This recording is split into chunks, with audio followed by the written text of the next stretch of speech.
राज्यात सेवा क्षेत्राचे स्थूल उत्पन्न सन 2047 पर्यंत $312 अब्ज $3,000 अब्ज पर्यंत नेण्याचे महत्वाकांक्षी उद्दिष्ट ठेवण्यात आले आहे।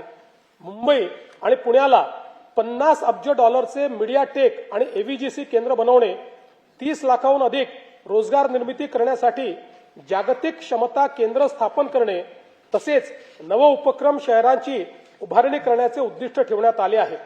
महाराष्ट्र राज्याला अॅनिमेशन, गेमिंग आणि व्हिज्युअल इफेक्ट्स एव्हीजीसी क्षेत्रात जगात अव्वल बनवण्यासाठी एव्हीजीसी XR धोरण 2025 जाहीर केले आहे। याद्वारे राज्यात 295 पेक्षा जास्त स्टुडिओ, विशेष पार्क्स आणि स्टार्टअप्सला प्रोत्साहन दिले जाईल।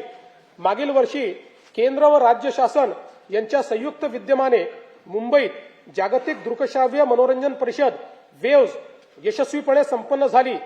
या क्षेत्रातील उच्च दर्जाच्या शिक्षणासाठी मुंबईमध्ये केंद्र सरकारच्या मदतीने Indian institute of creative technology सुरू करण्यात आली आहे। विकसित महाराष्ट्र 2047 या दृष्टिकोनाशी सुसंगत महाराष्ट्र जागतिक क्षमता केंद्र जीसीसी धोरण 2025 तयार करण्यात आले आहे। मला सांगताना आनंद वाटतो की महाराष्ट्रातील पुणे हे जीसीसी साठी देशातील सर्वाधिक पसंतीचे स्थान ठरत आहे। राज्यात या धोरणाच्या माध्यमातून 400 नवीन जागतिक क्षमता केंद्र स्थापन करण्यात येणार असून 4 लाख उच्च कुशल नोकरीच्या संधी निर्माण करण्याचे उद्दिष्ट आहे।